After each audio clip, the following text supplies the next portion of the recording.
शुभविवाह या मालिकेच्या 4 फेब्रुवारीच्या भागामध्ये इकडे पौर्णिमा खूप चिडलेली असते आणि आकाशला आत्ताच्या आत्ता जेलमध्ये पाठवा ही मागणी करत असते।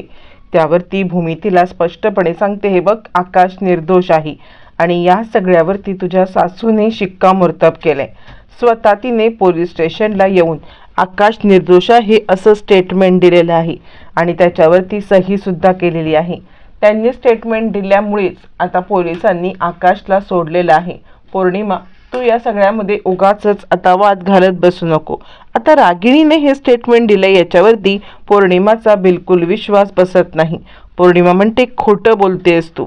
यावरती भूमी म्हणते, तुला जर का माझं बोलणं खोटं वाटत असेल ना तर त्याच्यावरती जी सही आहे ती सही जाऊन तू बघ जा। रागिणीने सही करून आता आकाशला सोडवले, त्यामुळे तू आता या सगळ्यामध्ये उगाचच वाद घालत बसू नको। पौर्णिमा म्हणते, नाही तू खोटं बोलतेस असं म्हणत पौर्णिमा आता इकडे भूमीवरती आरोप करते। तोपर्यंत इकडे आता नीलांबरी सांगायला लागते, विचार करते मनातल्या मनात, हे काय घडलं? म्हणजे रागिणी इतक्या लवकर कशी काय बदलली? रागिणी पटवर्धननी या सिच्युएशनचा फायदा घेणं आवश्यक आहे, पण तो फायदा न घेता तिने आकाशला सोडवलं। नाही, या रागिणीताईंच्या मनात तरी नक्की काय चाललंय असं म्हणत इकडे आता नीलांबरी विचार करत असते। तोपर्यंत पौर्णिमाला या गोष्टीवरती बिलकुल विश्वास बसत नसतो की खरंच या सगळ्यामध्ये आता सही केलेली आहे ती म्हणजे यांनी। त्यावरती पौर्णिमा म्हणते, तुम्ही सगळे खोटं बोलताय। मग आता इकडे सांगायला लागते, भूमी एक काम कर तू राजा काकांना विचार असं म्हटल्यावरती मग आता लगेचच राजा काका सांगायला लागतात, हो पौर्णिमा, रागिणी तिकडे आली होती आणि रागिणीने तिकडे येऊन सह्या केल्यात, आकाशला निर्दोष सिद्ध केलेला आहे।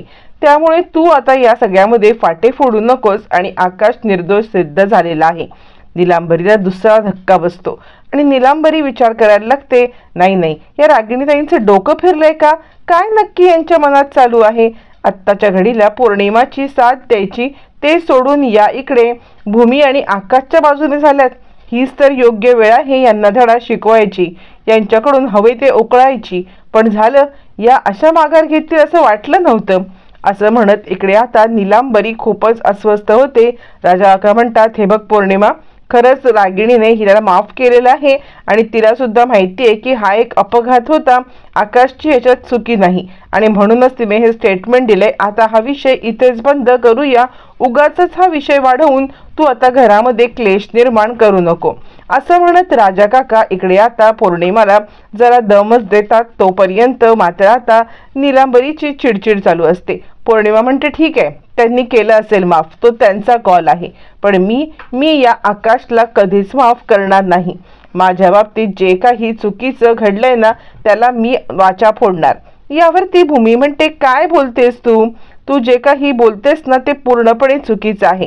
यावरती आता इकडे पौर्णिमा म्हणते, मी बोलते ते चुकीचं आहे, तू जे करतेस ना ते चुकीचं आहे, आपल्या खुनी नवऱ्याची तू साथ देतेस। मग भूमी चिडते आणि भूमी सांगायला लागते, अगं आकाशला दोष देताय, तुम्ही विसरलात का?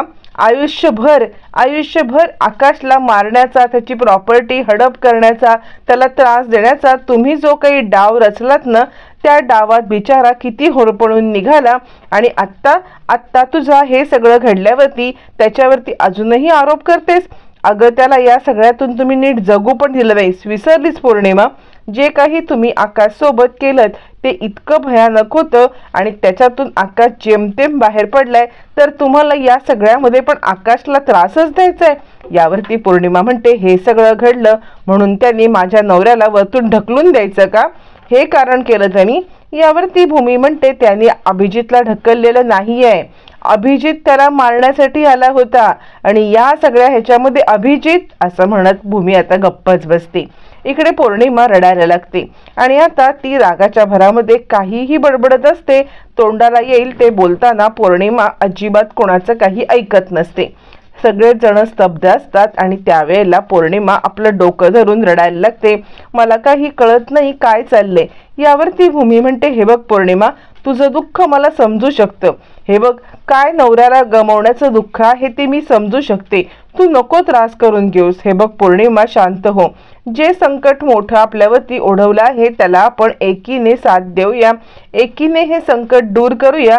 तू काळजी करू नकोस, मला तुझं दुःख समजते पौर्णिमा. असं म्हणत भूमी पौर्णिमाला जवळ घेऊन तिला आता शांत करण्याचा प्रयत्न करत असते. पण पौर्णिमा तितक्याच रागाने पेटून उठते आणि भूमी, तुला माझं दुःख कधीच कळणार नाहीये, कारण मी विधवा झालेली आहे, तू नाही. असं म्हणत ती आता भूमीवरती रागराग करायला लागते. भूमी म्हणते पौर्णिमा म्हणते अजिबात नाही, माझा तुला शाप आहे. जे दुःख माझ्या वाट्याला आले ना ते दुःख तू सुद्धा भोगशील आणि तुला सुद्धा माझा तळतळाट लागेल. हे जीवन जे माझ्या वाट्याला आले ते जीवन तुझ्या सुद्धा वाट्याला नक्कीच येणार आहे. असं म्हणत पौर्णिमा भूमीला तळतळाट द्यायला लागते. सगळेजण हे पाहत असतात आणि पौर्णिमाला शांत करण्याचा प्रयत्न करत असतात. पण पौर्णिमा शांत होण्याच्या ऐवजी अधिकच पेटून उठते आणि सारखी भूमीला, हे जीवन तुला पण जगायला लागणार. आता इकडे आजी सांगत असते, पौर्णिमा गप्प बस, काय चाललंय तुझं. पण पौर्णिमा कुणाचंच काही ऐकायला सुद्धा तयार नसते आणि पौर्णिमा कुणालाच काही बोलू पण द्यायला तयार नसते. पौर्णिमाचं हे सगळं चालू असताना मग मात्र आता इकडे सगळेच जण पौर्णिमाला शांत करतात. मानसी, आजी, अगं पौर्णिमा गप्प बस, काय करतेस तू हे सगळं. अगं बास झालं, या सगळ्यामध्ये शिव्या शब्दांना तुला काहीच नाही वाटत आहे. असं म्हणत इकडे आता पौर्णिमाला मानसी रूम मध्ये घेऊन जाते. आकाश भूमीला शांत करतो आणि कशीही बोलू शकते असं पौर्णिमा. या पौर्णिमाला अक्कल नाहीये का, काय गोष्टी बोलायच्या, कुठे बोलायच्या या हिला समजतच नाहीये. असं म्हणत चिडलेला आकाश आता पौर्णिमाकडे रागारागाने पाहतो. आजी म्हणते, खरंच पौर्णिमा आज जे काही बोलली ना, असं म्हटल्यावरती आकाश आता भूमीला सावरतो आणि या पौर्णिमाला मी धडा शिकवणार असं आता ओरडून बोलायला लागतो. हे सगळं चालू असताना मग आता राजा काका म्हणतात, खरंच या पौर्णिमाला सावरायला पाहिजे. तोपर्यंत इकडे आता आजी येते आणि आता ती माधवरावांच्या समोर उभी राहते आणि माधवरावांच्या समोर उभी राहून आता आजी सांगायला लागते की माधवराव, अहो या परिस्थितीमध्ये मला तुमची एक मदत हवी आहे. त्यावरती माधवराव म्हणतात, बोला ना, जे काही बोलायचं आहे ते तुम्ही बोला निसंकोचपणे. या परिस्थितीत जर मी तुमची मदत करू शकलो तर मला नक्कीच आनंद होईल. असं म्हटल्यावरती मग आता आजी म्हणते, कसं आहे आत्ताच्या परिस्थितीमध्ये पौर्णिमा जी काही हायपर होते ना, तिला आवरणं, तिला सावरणं ही गोष्ट महत्त्वाची आहे. त्यामुळे मला काय वाटतं माहिती आहे का माधवराव, तुम्ही ना तिला सावरू शकेल अशा नीलांबरी ताईला तुम्ही इथे ठेवा. कारण खरं सांगायचं तर आता नीलांबरी ताई एकटाच अशा आहेत ना की ज्या या सगळ्यामध्ये तिला सावरू शकतील. म्हणून मला असं वाटतं की तुम्ही तिला यांना इथे ठेवा. यावरती आता इकडे माधवराव म्हणतात, ठीक आहे, तुम्हाला वाटत असेल की नीलूला इथे ठेवून तुमची मदत होईल तर मी नीलूला इथे ठेवायला तयार आहे. असं म्हणत माधवराव नीलांबरीला ठेवायला तर तयार होतात, पण माधवरावांच्या डोक्यामध्ये असतं की नीलू इकडे थांबल्यामुळे मदत होईल का, की नीलू अजून काम दुप्पट वाढवून ठेवेल हे त्यांना माहीत नसतं. पण ठीक आहे, जर का ही इच्छा आजींची आहे तर आपण नीलांबरीला इथे ठेवूया. असं म्हणत आता मात्र इकडे माधवरावांनी खूप मोठं आता मन दाखवलेलं असतं. तोपर्यंत नीलांबरी खूपच खुश होते आणि नीलांबरी आता इकडे विचार करायला लागते, ज्या गोष्टीची मी वाट पाहत होते ती गोष्ट आलेली आहे. आता या सगळ्यामध्ये या गोष्टीचा मी कसा फायदा करून घेते ना हेच बघा. असं म्हणत इकडे आता ती विचार करत असते. तोपर्यंत भूमी आणि आकाश आपल्या रूम मध्ये आलेले असतात. भूमीला सारखं जे काही पौर्णिमाने शिव्या शाप दिलेले आहेत ते सतत आठवत असतात आणि आता तिला ते खूपच त्रासदायक होत असतं. तोपर्यंत तिकडे आता आकाश येतो आणि चिडलेला आकाश आता खूप रागारागात असतो आणि तो आता म्हणायला लागतो की ह्या पौर्णिमाचं काय झालंय, ती असं कसं बोलू शकते. नाही, पौर्णिमा असं काही बोलू शकत नाहीये, पौर्णिमाला मी धडा शिकवणार आहे. यावरती भूमी म्हणते, आकाश तू स्वतःला त्रास करून घेऊ नकोस बरं, कारण काहीही झालं ना तरी पौर्णिमा आत्ता जे काही बोलत आहे ना ते फक्त रागाच्या भरात बोलत आहे आणि त्यामुळे तू कोणत्याही प्रकारचा आता इकडे विचार करू नकोस. काहीही झालं ना तरी सुद्धा आता इकडे तिचं रागाचं हे तळतळाट आहे, ते तळतळाट आपल्याला लागणं शक्यच नाहीये. त्यामुळे तू तिचा विचार करू नकोस असं म्हणत इकडे आता भूमी आकाशला समजवण्याचा प्रयत्न करत असते. पण आकाश काही केल्या आता समजून घेत नसतो आणि त्याला या सगळ्यामध्ये खूपच राग आलेला असतो. हे सगळं चालू असताना मग आता भूमी सांगायला लागते, हे बघ, अशा रागाच्या भरामध्ये जे काही तळतळाट देतात ना ते आपल्यापर्यंत पोहोचणार नाहीये असं म्हणत ती आकाशला शांत करते. तू शांत हो, जोपर्यंत तू शांत होत नाहीयेस ना मला या सगळ्यामध्ये आता हे नाही होणार असं म्हटल्यावरती आता इकडे आकाशच्या डोक्यामध्ये रागिणी आत्या कुठे गेली असेल हा विचार असतो आणि आकाश आता इकडे विचार करतो, नाही, आता एक तर चुकी माझ्याकडून झालेली आहे, पण दुसरी चुकी आता मला होऊ द्यायची नाहीये.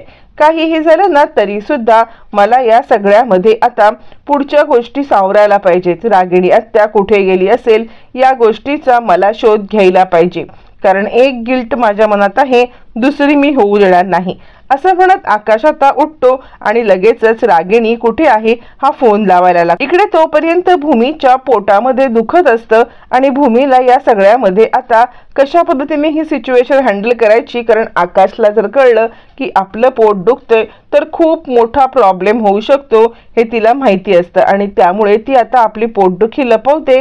आकाश कंटिन्युअसली रागिणी आत्याला शोधण्यासाठी इकडे तिकडे कॉल करत असतो. तोपर्यंत भूमी आता विचार करते, नाही, काही झालं तरी मला डॉक्टरांना कॉल करून ही गोष्ट सांगायलाच पाहिजे. आकाशला रागिणीचा पत्ता काही लागलेला नसतो आणि त्यामुळे आता आकाश थोडा अस्वस्थ असतो. तोपर्यंत भूमी सांगते, जा तू फ्रेश होऊन घे असं म्हणत ती आता आकाशला फ्रेश होण्यासाठी पाठवते आणि स्वतः आता इकडे फोन लावते ती डॉक्टरांना. तोपर्यंत इकडे आता नीलांबरीला माधवराव बाहेर बोलवतात.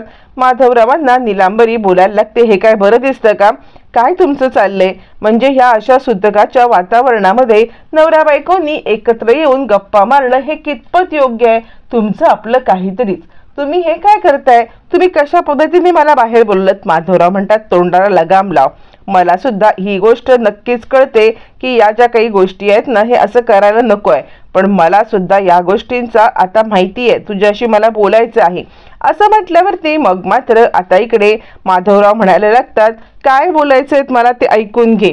हे बघ, तुला ह्या घरामध्ये थांबण्यासाठी मी परवानगी दिलेली आहे, पण ती परवानगी तुला थांबण्यासाठी दिले, तुला इथे कटकारस्थान करण्यासाठी दिलेली नाहीये, कारण आत्ता इथे थांबायला मिळाले म्हणून तुझ्या सगळ्या इच्छा आकांक्षा पूर्ण करत बसू नको.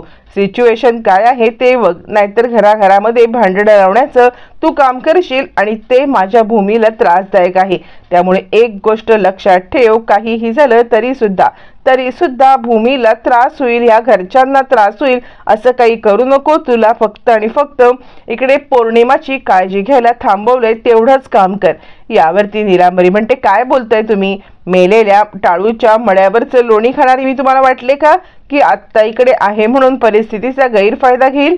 यावरती माधवराव म्हणतात, वाटले नाही, मला खात्री आहे की तू अशीच आहेस, कारण तुला ना या घरची पैसा, सत्ता, हव्यास या सगळ्याचा इतका सोस आहे ना की मग बाकी गोष्टी सगळ्या विसरून जाऊन तू कोणत्याही लेवलला जाऊन या गोष्टी करू शकतेस याची मला खात्री आहे आणि म्हणूनच मी तुला या सगळ्यामध्ये हे सांगत आहे असं म्हटल्यावरती नीलांबरी म्हणते, हे बघा, काही नाहीये, मी कोणत्याही बाबतीत काहीही निर्णय घेणार नाहीये किंवा या घरामध्ये काही होईल असं करणार नाही. मी इथे माझ्या पुन्नोची काळजी घ्यायला थांबलेली आहे आणि मी फक्त माझ्या पुन्नोची काळजी घेणार. माधवराव म्हणतात, तेच तुझ्यासाठी योग्य ठरणार आहे, पण जर मला दिसलं ना की तू वेगळं काही करण्याचा प्रयत्न करते आहेस तर मात्र मी तुला या प्रकरणामध्ये बिलकुल सोडणार नाही असं म्हणत माधवरावांनी इशारा दिलेला असतो आणि ते आतमध्ये जातात. तोपर्यंत नीलांबरी विचार करते, तुम्ही बोला हो, जे काही बोलायचे ते बोला, कारण कसं आहे ना,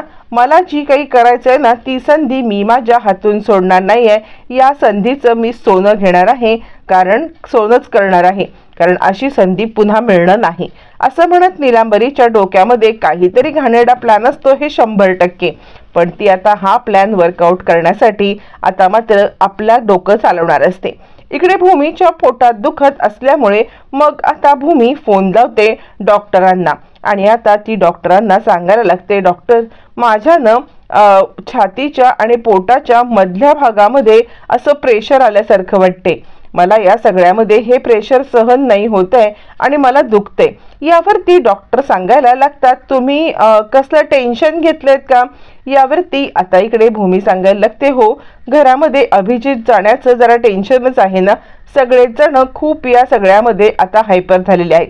डॉक्टर म्हणतात, सॉरी पण मी सांगू का, मी तुम्हाला हायपर टेन्शनची एक गोळी देते, पण मी तुम्हाला अजून सुद्धा एक गोष्ट सांगू इच्छिते की या सगळ्यामध्ये हायपर टेन्शनची मी या सारख्या तुमच्या ज्या गोळ्या बदलते आहेत ना, त्याचा विपरीत परिणाम होऊ शकतो त्यामुळे तुम्ही आता सध्या गोळ्या बदलणं किंवा इतर गोळ्या कोणत्या घेण्यासाठी अवॉइड करायला पाहिजे।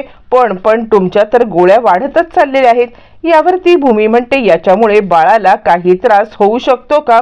त्यावरती मग आता इकडे डॉक्टर म्हणतात, नाही म्हणजे बाळाला काही त्रास होईल असं मला वाटत नाहीये, पण या सगळ्यामध्ये ना तुमच्या तब्येतीवरती परिणाम होऊ शकतो, कारण तुम्ही या सगळ्यामध्ये सारखं गोळ्या बदलताय आणि बाळाला जन्म देण्यासाठी तुम्ही आता सक्षम असणं आवश्यक आहे।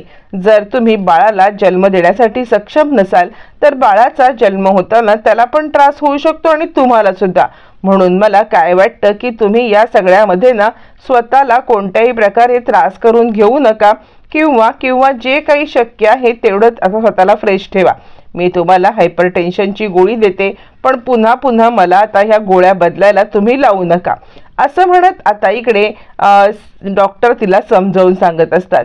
यावरती मग आता भूमी सांगायला लागते, ठीक आहे डॉक्टर, तुम्ही जे म्हणताय त्याच्यावरती मी लक्ष ठेवेन, आता पुन्हा मी काळजी घेईन की कोणत्याही बाबतीत माझ्याकडून हलगर्जीपणा होणार नाही, असं म्हणत भूमी डॉक्टरांना आता इकडे बोलत असते। त्यावरती आता तोपर्यंत आकाश तिकडे येतो आणि आकाश आता काहीतरी ह्या दोघींचं बोलणं चांगलं हे ऐकतोय। भूमी त्याला डॉक्टरांना विश्वास देत असते आणि भूमी सांगत असते, हे बघा या वेळेला तुम्ही आता मला गोळ्या द्या, पण यापुढे मी अशी काळजी माझी घेईन की मला कोणत्याही गोळ्या बदलायची गरज नाही किंवा मला या सगळ्यामध्ये कोणत्याही गोळ्या आता हे करायची गरज नाही। डॉक्टर म्हणतात, ठीक आहे, पण आता स्वतःची तुम्ही काळजी घ्या, कारण बाळाला ज्या प्रकारे वाढ व्हायला पाहिजे त्याची सुद्धा वाढ या गोळ्यामुळे थोडंफार हे होऊ शकते, म्हणून तुम्ही स्वतः काळजी घ्या। भूमीला जरा टेन्शनच येतं की काय करायचं या सगळ्यामध्ये, म्हणजे आता डॉक्टर तर आपल्याला सांगितलेत की हे सगळं घडलेलं आहे आणि आता आपलं बाळ जर का धोक्यात असेल तर आपण फ्रेश राहणं आवश्यक आहे, पण ह्या पौर्णिमाने दिलेला शिव्या शाप, घरामध्ये असलेलं हे सगळं आता कलुषित वातावरण, या सगळ्यामुळे भूमीला आता फ्रेश राहणं हे शक्यच नसतं आणि ती जरी डॉक्टरांना बोलत असली की मी फ्रेश राहण्याचा प्रयत्न करेन, पण घरातली माणसं, घरातलं वातावरण तिला आता फ्रेश राहू देणार नसतं आणि त्यातच नीलांबरीला आजीने इकडे थांबवून घेतल्यामुळे पौर्णिमाच्या जोडीला नीलांबरी या दोघी जणी मिळून आता भूमीला त्रास देण्यासाठी सज्ज झालेल्या असतात। डॉक्टरांचा हा सल्ला भूमी ऐकते आणि तितक्यात तिथे आकाश येतो। फोन ठेवल्यावरती आकाश आता भूमीच्या जवळ येतो आणि भूमी काय आहे असं म्हणत भूमीला बोलतो। त्यावरती भूमी म्हणते, तू काळजी करू नकोस, मी माझ्या तब्येतीची योग्य ती काळजी घेते, तू टेन्शन घेऊ नकोस, सगळं काही ठीक होईल, असं म्हणत भूमी खोटंच आता आकाशला सगळं समजवायला लागते आणि आकाशने अर्धवट म्हणजे काहीच नथिंग बोलणं ऐकल्यामुळे त्याला या गोष्टीबद्दल काहीच हे होत नाही। तो भूमीला स्वतःची काळजी घे असं सांगत असतो, पण भूमीच्या डाव्या कुशीत दुखत असतं आणि भूमीने हे कुणालाही सांगण्यासाठी नकार दिलेला असतो। तोपर्यंत इकडे एकटीच भूमी हे सगळं सहन करत असते आणि आता आकाशला खबरबातच नसते।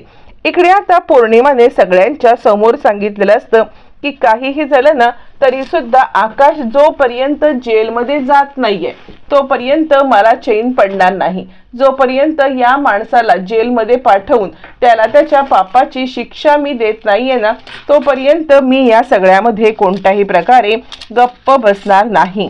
आता आकाश जेलमध्ये जाणं हे एक आणि एकमेव माझं मोटिव्ह आहे, असं म्हणत इकडे आता पौर्णिमाने या सगळ्यामध्ये आता मोठी अट ठेवलेली असते।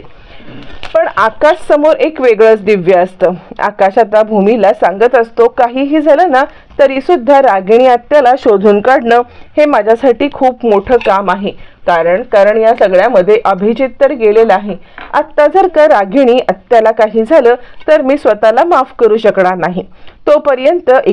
रागिणी वेड्यासारखी भटकत असते, अवतार झालेला असतो. अभिजित गेल्यापासून तिला आता काही सुचत नसतं. ती आता एका टेम्पोच्या आड येते आणि एक टेम्पो तिच्या दिशेने भरधाव वेगाने येत असतो. तिला त्याची काहीही खबरबात नसते. अचानकपणे टेम्पो तिच्या अंगावरती येणार आणि तोपर्यंत रागिणी उभीच राहते, जणू काही जीव द्यायला आलेली आहे. आता रागिणीला वाचवण्यासाठी आकाश तिकडे येणार का आणि पुन्हा रागिणीची नाटकं सुरू होणार का, हे मात्र येणाऱ्या भागातच कळणार.